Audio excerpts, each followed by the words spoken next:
competência? Competência, né, é o exercício da jurisdição. Então, o que se divide é o exercício da jurisdição. Um juiz de Porto Alegre, um juiz de Porto Alegre, se vai até Canoas, se ele ultrapassar a linha, ele não tem competência, ele terá poder jurisdicional, mas não tem competência. Então, competência é o limite do exercício da jurisdição. Aonde tu pode exercer? A competência que vai dizer. Tu pode exercer na comarca de Guaíba, tu pode exercer na comarca de Bagé. É a competência que vai identificar aonde tu pode exercer a tua jurisdição, aonde tu pode exercê-la e aonde tu não pode exercê-la. Né? Isto é a competência. Certo? Muito bem. Quando nós falamos de competência, eu tenho que ter alguns critérios para poder melhor decidir. Tá? Por isso que a lei diz, as causas civis, que a Gabriela leu, foi a Gabriela ou a Luísa, agora não me lembro. As causas civis serão processadas e decididas pelos juízes nos limites de sua competência. Tá? Claro, ressalvada a possibilidade de escolher árbitro. Tá? Na possibilidade de se escolher árbitro. Tá? Vejam bem, a competência, depois nós vamos ver os critérios para definir a competência, mas ela é fixada, veja que não é identificada, ela é fixada. Quando é que a competência está fixada? Quando é que se fixa a competência? Quem me responde? Quando ela é fixada?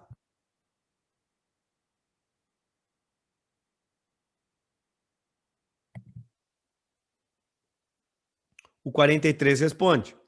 Ela vai ser fixada no momento da distribuição da petição inicial. Quando a parte for até o foro e entregar a petição inicial. Aí ela é fixada. Por que isso é importante? Olha o que diz o 43.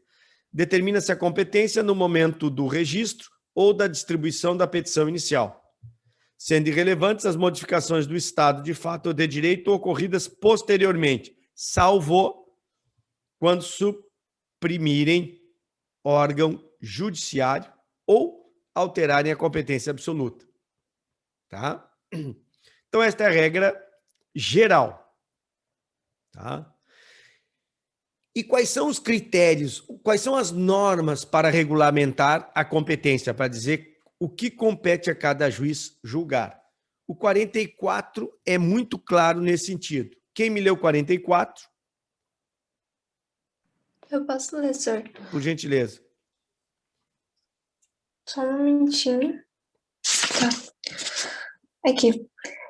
Obedecidos os limites estabelecidos pela Constituição Federal, a competência é determinada pelas normas previstas nesse Código, ou em legislação especial, pelas normas de organização judiciária e ainda, no couber, pelas constituições dos estados. Então, vejam bem o seguinte, ali é muito claro, a lei é muito clara a dizer que o que vai definir a competência, em primeiro lugar, é a Constituição Federal, que é o que nós vimos. Porque aí, segundo a Constituição Federal, eu vou saber se a competência é da Justiça Federal, se a competência é da Justiça do Trabalho, se a competência é da Justiça Eleitoral ou é da Justiça Militar. Ah, e faltou uma outra justiça. Faltou uma outra justiça. Qual é a justiça que faltou? A desportiva. A desportiva, que está lá no parágrafo 1º do 217 da Constituição Federal. Certo? A desportiva. Então, já bem, quem vai determinar a competência nos casos de jurisdição especial. Veja que não é procedimento especial, é jurisdição especial. É a Constituição Federal. E nós vimos que tudo que não for jurisdição especial cai na jurisdição comum, porque o que vai determinar a competência, neste caso, será a Constituição Federal. Né? Mas, se for a Constituição Federal, está resolvido o problema. Ao menos a justiça eu já sei. E aí eu vou depois para, como diz aqui, ó, as normas do Código de Processo Civil ou normas especiais ou de organização judiciária, para saber, por exemplo, dentro da justiça comum, qual é a cidade que eu tenho que propor ação. Ou dentro da Justiça Federal, qual é a seção judiciária em que terá que ser proposta a ação. Tá? Isto é fundamental para poder identificar a questão relacionada à identificação da competência. Tá? Para a identificação da competência. Uma questão interessante aqui, agora nós temos que identificar o que é que nós temos que identificar. Primeira questão que eu tenho que identificar, tá, em termos de competência internacional, então, primeira coisa que eu tenho que fazer, eu vou começar a estabelecer critérios, até chegar na localidade aonde a ação deve ser proposta. Mas para isso eu tenho que ter critérios e eu tenho que ser mais didático. Por exemplo, qual é a primeira pergunta que nos vem quando eu tenho que saber aonde esta ação deve ser proposta? Começando do mais genérico, depois até o mais específico. Qual é a pergunta que me vem na cabeça?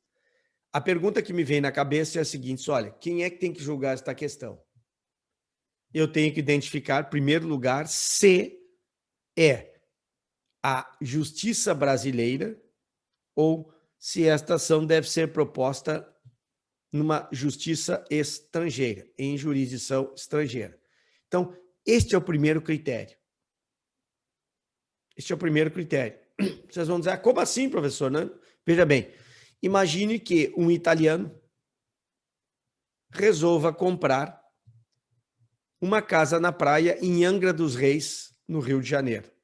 Ele compra uma casa em Angra dos Reis.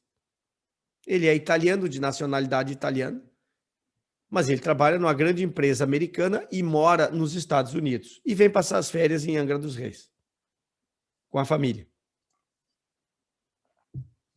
Ele falece. Ele falece na França. Onde é que tem que ser proposta a ação de inventário relacionada a esta casa de Angra dos Reis? Ele é italiano, ele mora nos Estados Unidos, ele tem uma casa no Brasil e ele morre na França. Aonde é que esta ação deve ser proposta? E é por isso que eu tenho que estudar estas questões para saber se esta ação deve ser proposta inicialmente no Brasil ou no exterior. Então, é muito importante, esta é a primeira pergunta que tem que ser respondida em termos... Esse é o primeiro critério para descobrirmos aonde uma ação deve ser proposta. Se a justiça brasileira é ou não competente. É a chamada competência internacional. É a chamada competência internacional, cuja base legal está no artigo 21, né? E 23. Tá?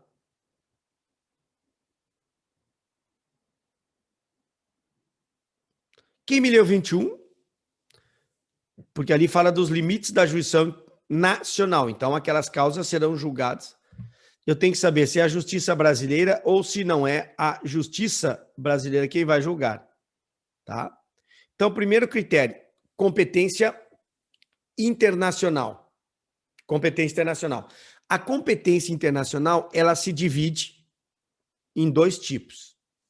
A competência internacional, ela vai se dividir, tá, em competência concorrente e competência exclusiva. Como assim, Darcy? Quando eu falo de competência internacional concorrente, eu estou dizendo que esta ação pode ser julgada tanto perante uma autoridade brasileira quanto perante uma autoridade estrangeira. E quando eu disser que a competência internacional é exclusiva, né, eu estou dizendo que só a autoridade brasileira será competente para conhecer destas ações na lei tipificadas. Tá? Como é que eu vou saber isto? Como é que eu vou saber? Tá? Vamos lá. Quando é que a competência é exclusiva? Quando é que a competência é só da autoridade brasileira? Nestas hipóteses que a lei prevê, nenhuma outra jurisdição poderá resolver este conflito de interesse. Só a autoridade brasileira. Onde é que eu encontro isto? No artigo 23. No artigo 23 é a base legal da competência internacional exclusiva, que atribui à autoridade brasileira a competência única para decidir esta causa. Não pode ser proposta numa autoridade estrangeira. Quem é que me lê o artigo 23, então, que é a base? Vamos estudá-lo. Quem me lê? Por gentileza. Posso ler? Compete à autoridade judiciária brasileira, com exclusão de qualquer outra. Veja bem só, desculpa, Rebeca, só vou para poder me ensinar, tá? Olha que interessante o que a Rebeca leu. Vejam que a lei ali é clara, compete à autoridade judiciária com exclusão de qualquer outro. Ninguém mais vai poder julgar esta causa, além de uma autoridade brasileira. Então, essa é chamada competência internacional exclusiva. Quais são as causas que somente a autoridade brasileira, que somente a jurisdição brasileira poderá receber esta causa? Qual é? Agora vamos ver os incisos. Inciso 1. Conhecer de ações relativas a imóveis situados no Brasil. Inciso 2. Em matéria de sucessão hereditária, proceder à confirmação de testamento particular e ao inventário a partilha de bens situados no Brasil, ainda que o autor da herança seja de nacionalidade estrangeira ou tenha domicílio fora do território nacional. Inciso 3. Em divórcio, separação judicial ou dissolução de união estável, proceder à partilha de bens situados no Brasil, ainda que o autor seja de nacionalidade estrangeira ou tenha domicílio fora do território nacional. Então vejam só que interessante. Obrigado, Rebeca. Vejam só que interessante. Aquele exemplo que eu dei para vocês há pouco. Um italiano, nacionalidade italiana, compra um imóvel em Angra dos Reis, no Brasil, mora nos Estados Unidos e vem a falecer na França. E ele vem a falecer na França. Tá? Aonde esta ação, a ação, ele faleceu, terá que ser aberto o inventário. Aonde é que o inventário deverá ser aberto? O 23 aqui responde e vai dizer o seguinte: se o imóvel está situado no Brasil, inciso 1º, o inventário sobre o imóvel que está situado no Brasil deve ser proposto perante a autoridade brasileira. Então, sobre o apartamento dele ou a casa que ele tenha em Angra dos Reis, ele deverá propor esta ação, este inventário deverá ser proposto no Brasil. Ah, mas ele tem vários bens nos Estados Unidos. Isso é outro problema. Ele terá que propor uma ação, provavelmente nos Estados Unidos, para dividir os bens que ele possui nos Estados Unidos. Por quê? Porque a autoridade brasileira não será competente para julgar uma ação relativa a bens que fiquem nos Estados Unidos, assim como os americanos não têm competência para proferir uma decisão sobre imóveis situados no território brasileiro. Certo? Então, vejam que isto é competência exclusiva, tá? Agora, vejam bem, o artigo 21, né? E o 22 tratam da competência concorrente. Concorrente, ou seja, o Brasil não se atribui como exclusivo para julgar essas ações. O que diz o artigo 21? Quem me lê?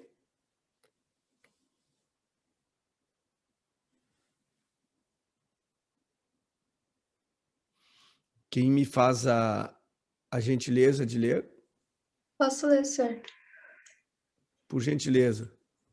Compete à autoridade judiciária brasileira processar e julgar as ações em que, inciso 1º, o réu, qualquer que seja sua nacionalidade, estiver domiciliado no Brasil. Inciso 2º, no Brasil tiver de ser cumprida a obrigação. 3º, o fundamento seja fato ocorrido ou ato praticado no Brasil. Parágrafo único. Para o fim do dispositivo no inciso 1º, considera-se domiciliada no... disposto, obrigada. Disposto no inciso 1º, considera-se domiciliado no Brasil a pessoa jurídica estrangeira que nele tiver agência, filial ou sucursal. Tá? Então, vejam bem. O artigo aqui é bastante claro, né? Prevê os casos então, de competência internacional concorrente, né? Tanto a justiça brasileira quanto estrangeira, né? O que acontece? Se pode ser tanto a nacional quanto a estrangeira, né? O STJ já decidiu que independe da vontade, ou seja, as partes não podem dispor sobre a competência internacional. Dizer, olha, aqui vamos criar uma cláusula para excluir a competência brasileira e o processo ser proposto somente na França. Tá? Mesmo que haja cláusula de eleição de foro, onde as partes podem escolher o local, tá? Isto, né, não vale para competência concorrente. Certo? Isso não vale aqui para competência concorrente, tá?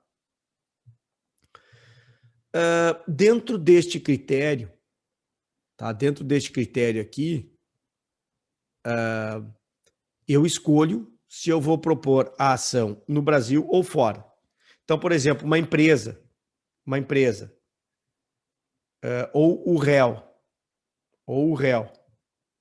tiver domicílio, né, no Brasil, se ele tem domicílio no Brasil, ele pode ser, por exemplo, um argentino. Tem domicílio no Brasil, ele é argentino. Né?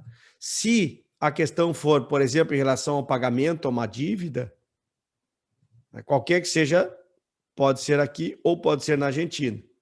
Ou então, se for uma empresa, tá, eu posso enquadrar no inciso 2º ou 3º. Então, uma empresa argentina vem vender produtos no Brasil. Eu não preciso já ter a Argentina para propor a demanda. Eu posso propor a demanda aqui ou lá. Tá? Aqui ou lá. Nessas situações. Tá? Então, não exclui a competência estrangeira o artigo 21. Tá? Mesma forma, o 22. O que diz o 22? Quem me lê?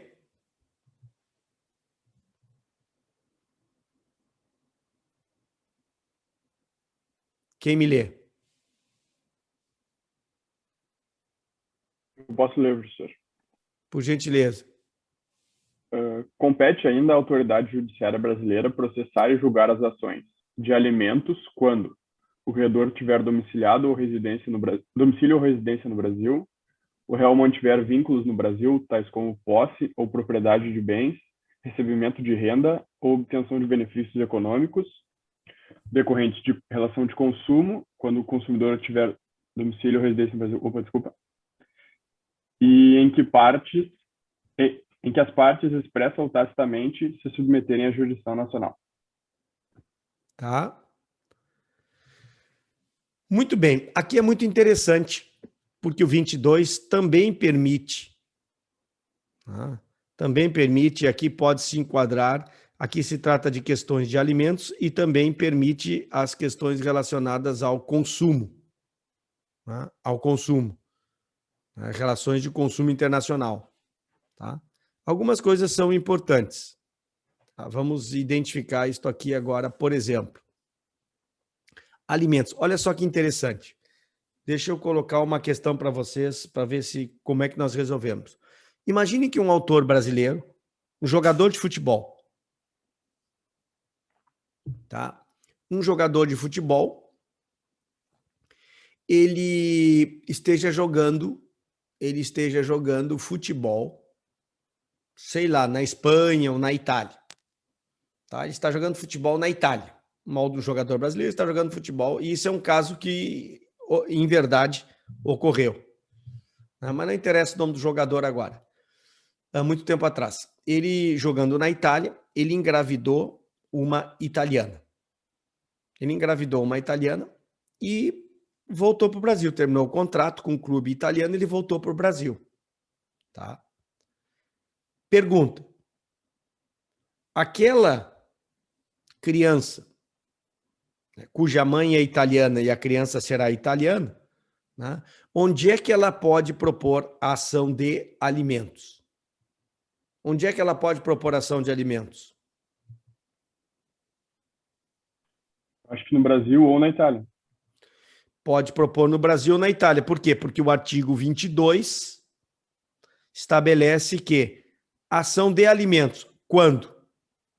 Né? O credor, que é o menor, tem domicílio ou residência no Brasil. Não é o caso. B. O réu mantiver vínculos no Brasil, tais como posse, propriedade de bens, recebimento de renda, obtenção de benefício econômico. Ele voltou para o Brasil, está jogando aqui, é brasileiro e mora aqui. Tá? Então, pela letra B, ele poderia ser demandado para uma ação de alimentos, tanto aqui no Brasil, quanto na Itália. Certo? Tanto no Brasil, quanto na Itália, porque a competência é concorrente em termos de alimentos internacionais, né? Alimentos entre pessoas de nacionalidades diferentes. Tá? Muito bem.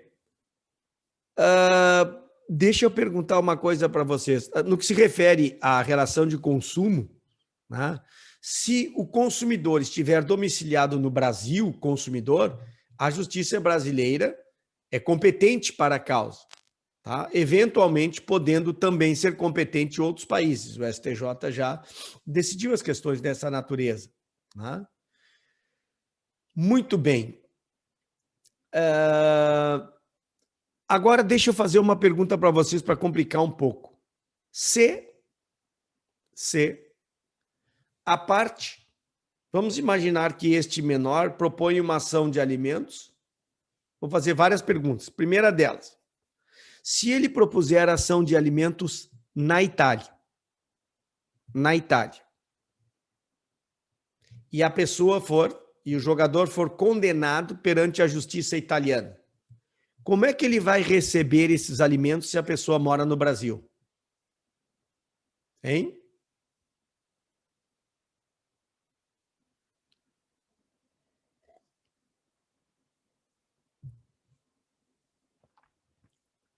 Quem me responde?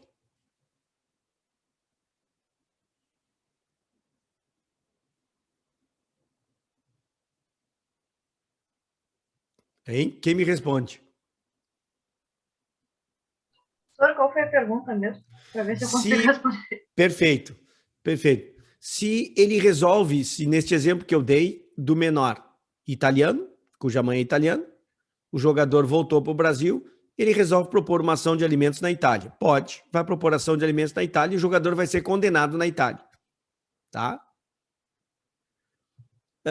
Uma execução na Itália, para quem não mora na Itália, não tem sentido. Ele não vai receber. Como é que funciona a execução? Sobre sendo bem honesta, eu não sei. Alguém sabe?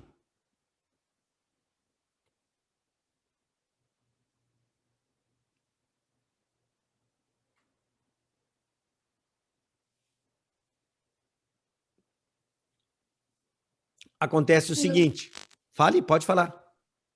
Não, eu ia falar que eu não sei, eu só acho que vai entrar em contato com o Brasil, né? A Itália. Para garantir, talvez. Não, Rebeca, a Itália não entra em contato com o Brasil. O que que acontece? Se ele foi condenado a pagar, sei lá, 1.000 euros de alimentos, o que que o menor pode fazer? De posse desta sentença, ele vai realizar um procedimento, ele vai fazer o que se chama de trazer aquela sentença estrangeira para o Brasil. É o que se chama de homologação de sentença estrangeira, que hoje é, segundo o artigo 105 da Constituição Federal, letra I, se não me engano, J ou I, a competência hoje é do Superior Tribunal de Justiça. Antigamente era do Supremo, hoje é do Superior Tribunal de Justiça. Então, o que que vai acontecer? Ela vai, por exemplo, contratar um advogado brasileiro, porque provavelmente o advogado italiano não pode atuar no Brasil. Então, contrata um advogado brasileiro, ele vai pegar a sentença italiana e vai entrar com um processo de homologação de sentença estrangeira. O procedimento todo está no regimento interno do Supremo, tá? Porque antigamente era lá. Então, ele vem, traz esta sentença estrangeira e diz, olha, eu quero que ela seja homologada no Brasil, seja para dar eficácia no Brasil, e no momento em que ela é homologada no Brasil, os ministros do STJ vão ver se ela cumpre todos os requisitos da legislação brasileira, se for respeitado o contraditório, ampla defesa, etc, etc e tal. Uma vez cumprido, eles homologam. No momento em que homologam, eles dão eficácia para esta sentença e ela pode ser executada aqui no Brasil. Aí ela vai ser executada no Brasil. Certo? Da mesma forma, se ele... então ele opta por lá. Esta é uma pergunta. Optou, entrou com ação lá, o jogador foi condenado lá, então ele tem que trazer a sentença para ser executada aqui no Brasil, que chama-se homologação de sentença estrangeira. Certo? Até aí tranquilo? Muito bem. Agora deixa eu perguntar para vocês. Pode, primeira pergunta, pode este alimentando, este menor, propor ação de alimentos na Itália e concomitantemente no Brasil? Propõe lá na Itália e aqui ação de alimentos, cobrando dos dois? Cobrando os dois países? Eu acho que de acordo... Fale. Eu acho que de acordo com o artigo 24, acho que pode. Muito bem. Perfeito, Pedro. Por que que pode? Qual seria o argumento, Pedro? Posso ler o artigo 24? Por gentileza. A ação proposta perante tribunal estrangeiro não induz litispendência e não obsta a que a autoridade judiciária brasileira conheça da mesma e das que lhe são conexas, da mesma causa e das que lhe são conexas, ressalvadas as disposições em contrário de tratados internacionais e acordos bilaterais em vigor no Brasil. Certo? Então, como bem estabeleceu, a legislação brasileira é muito clara. Tá? Isso é muito claro. Tradução. Ele pode propor uma ação na Itália e outra ação no Brasil. Por quê? Porque no Brasil, ele não se pode propor no Brasil duas ações, porque haveria litispendência. O que é litispendência? É quando se propõe uma causa que já existe no judiciário. Chama-se litispendência. A palavra quer dizer litis de lide, já está pendente a lide, então tu não pode entrar novamente. Mas, em se tratando de competência internacional, né, a autoridade estrangeira, uma causa perante a autoridade estrangeira, não pode, naturalmente, vincular um juiz brasileiro. Não poderia dizer o seguinte, olha, como tu propôs na Itália, tu não vai poder propor no Brasil, porque tu não pode propor duas ações. Claro que pode. Por quê? Porque um juiz, né, brasileiro não está sujeito à jurisdição italiana. Ou vice-versa, um juiz italiano não está sujeito à jurisdição brasileira. Então, a parte pode, né, propor uma ação tanto na Itália quanto no Brasil, porque não há litispendência em virtude, né, da soberania de cada um dos países. Muito bem, mas aí nós temos um problema, Pedro, e temos que resolver. Imagine o seguinte, Pedro, ela propõe ação na Itália e a ação foi julgada procedente. 1.000 euros ele tem que pagar lá. Ela propõe ação no Brasil e ele foi condenado a pagar no Brasil, né, R$ 1.000. Só que 1.000 euros dá 5, 6 mil. Hoje, 1.000 euros deve dar, vamos imaginar, R$ 6.000. E aqui ele foi condenado a pagar R$ 1.000. Tá? Como é que funciona agora, Pedro? Ele vai ter que pagar as duas? Como é que funciona? Eu não sei, eu fiquei com bastante dúvida. Ainda poderia acontecer de ter duas sentenças contrárias, né? E uma sentença dá o conhecimento Procedente e outra não. improcedente, Pedro? Exatamente. E aí, o que vocês acham? Quem me ajuda a responder?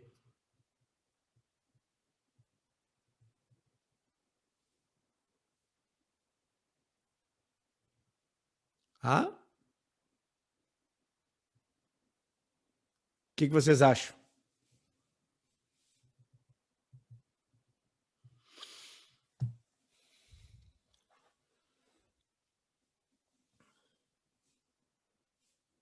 Imagine essa hipótese agora. Vai ganhar 2 vezes, não vai?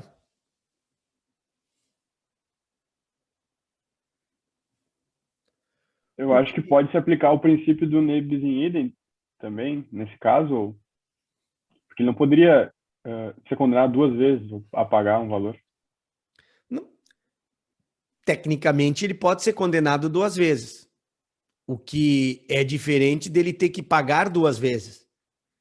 Ser condenado ele pode, porque ele vai ser condenado na Itália e vai ser condenado no Brasil. Porque isso são jurisdições diferentes. Condenado ele vai poder ser, porque nós já vimos que ele pode propor lá e pode propor aqui. Ora, se a lei autoriza propor lá e propor aqui, então eu tenho a possibilidade legal de ser condenado 2 vezes. Isso é uma coisa. Outra coisa é ter que pagar 2 vezes. Tá? Então, tem autores que vão dizer o seguinte: como é que funciona? Ah, mas se lá transitou em julgado primeiro, fez coisa julgada material, aqui fez coisa julgada. Não tem como a coisa julgada produzida no estrangeiro ser eficaz no Brasil antes de ser homologada pelo STJ. Não tem como. Então, tem autores que vão dizer o seguinte, ó. Se enquanto pendente o pedido de homologação, então a parte entra com a ação de alimentos, pede a execução, pede para ser homologado aqui no STJ, entra com o pedido de homologação de sentença estrangeira. Então, enquanto está sendo homologado, vamos imaginar que a sentença do juiz brasileiro já tenha transitado em julgado. Né? Tem autores que entendem, então, se já foi coisa julgada aqui no Brasil e tu pediu a homologação dela e a sentença do juiz brasileiro produziu coisa julgada antes da homologação, o processo de homologação deve ser extinto sem a resolução de mérito. Tá? Em virtude da existência da coisa julgada, que estaria lá no artigo 963, se não me engano, inciso 4º. Quem me leu 963, inciso 4º, por gentileza? Vamos ver lá.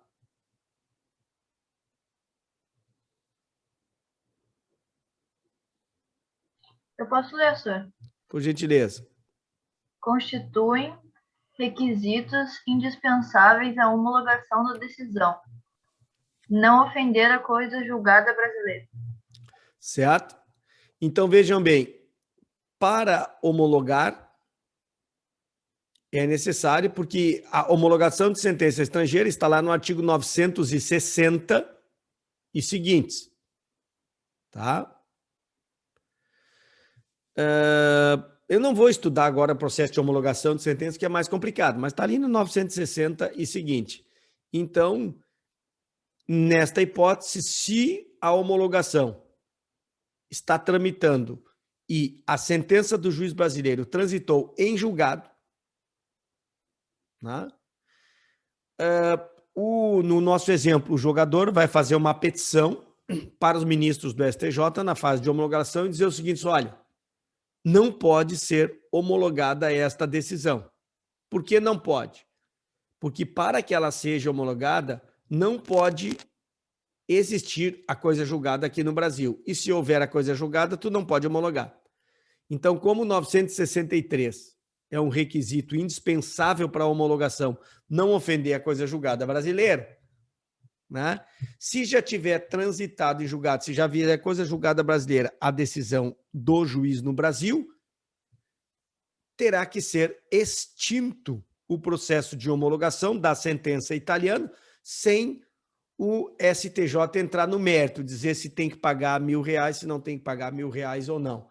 Então, como será extinto o processo de homologação, o jogador terá que pagar os R$1.000 e não os €1.000.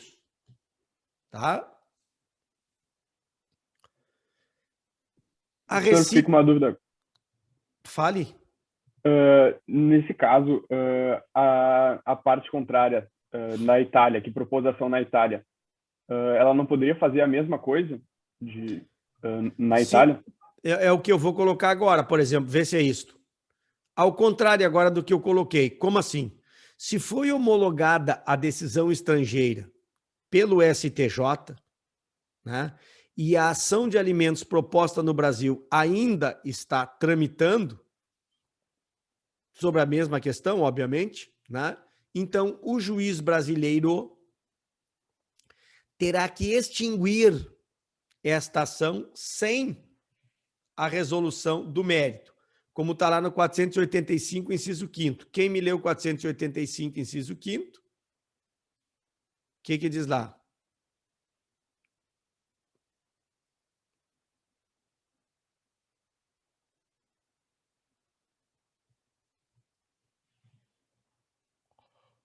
Diz, o juiz não resolverá o mérito quando reconhecer a existência de perempção de litispendência ou de coisa julgada. Mas para aí, professor, mas coisa julgada da sentença estrangeira? Não. Coisa julgada da homologação, cuja decisão é estrangeira, mas a homologação foi feita no Brasil pelo STJ.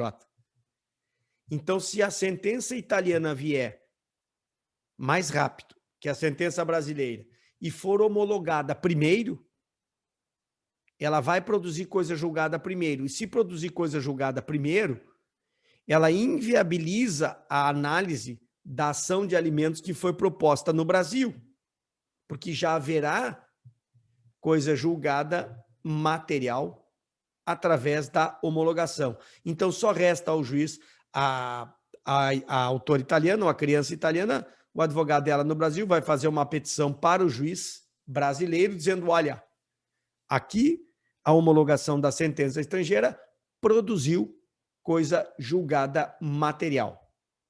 E, portanto, em havendo coisa julgada material, ela ganha as características, havendo homologação, ela ganha as características da jurisdição brasileira, e aí eu não posso ter duas decisões conflitantes. Eu não posso, no Brasil, ter uma decisão em que homologou €1.000 e outra decisão que faz ele pagar R$1.000.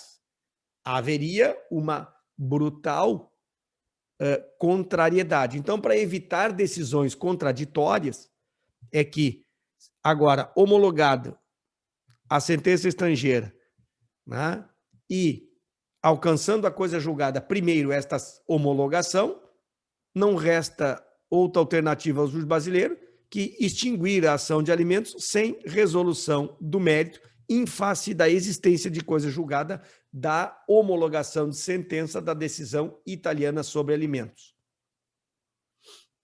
Não sei se isto ficou claro. Obviamente, que essas questões só vão se dar com relação à competência internacional concorrente. É óbvio, né? Porque pode ser proposto tanto lá quanto aqui.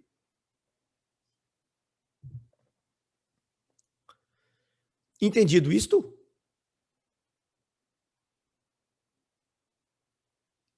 Tá? Sim, senhor.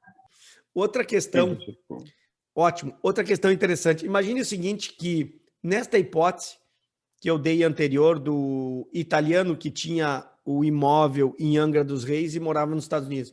Vamos imaginar que os filhos colocassem o imóvel de Angra dos Reis no inventário realizado nos Estados Unidos. Obviamente, eles teriam que trazer esta decisão para ser homologada no Brasil.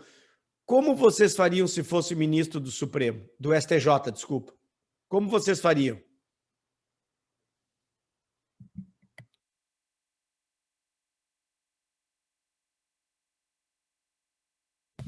Hein? Eu acho que, de acordo com o artigo 23, é competência exclusiva do Brasil. Então, a sentença não produziria efeitos aqui. Não haverá homologação de sentença estrangeira. Tá? Não haverá.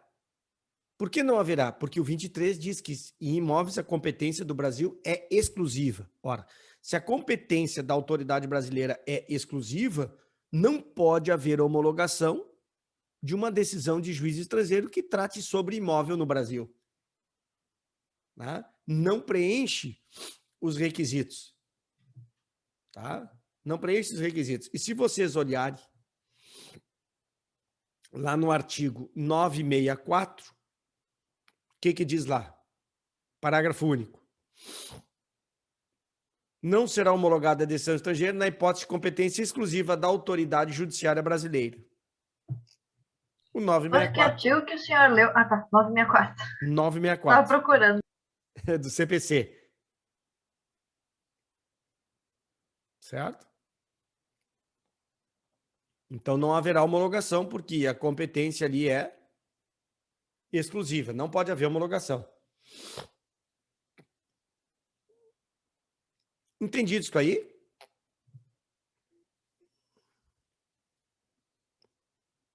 Tá? Vejam que interessante essas questões relacionadas à competência internacional. Então, a primeira pergunta que eu tenho que fazer é o seguinte: competência internacional, a autoridade brasileira é ou não é competente? E aí eu tenho dois critérios: competência exclusiva, pelo 23, e concorrente, pelo 21 e 22. Tá? Isso no que se refere à competência. Óbvio, se eu identifico que esta ação pode ser julgada perante a autoridade estrangeira e proponho a ação perante a autoridade estrangeira, obviamente o meu problema acabou, porque eu não preciso mais discutir questão relacionada à competência para a autoridade brasileira, porque eu vou propor no estrangeiro a ação. Agora, quando eu identifico que é a autoridade brasileira, por escolha ou por obrigação, no caso da concorrente e na exclusiva, quando eu escolho, né, ou quando deve ser proposto perante a autoridade brasileira, eu tenho que buscar outros critérios para saber, dentro do Brasil, aonde será proposta essa ação.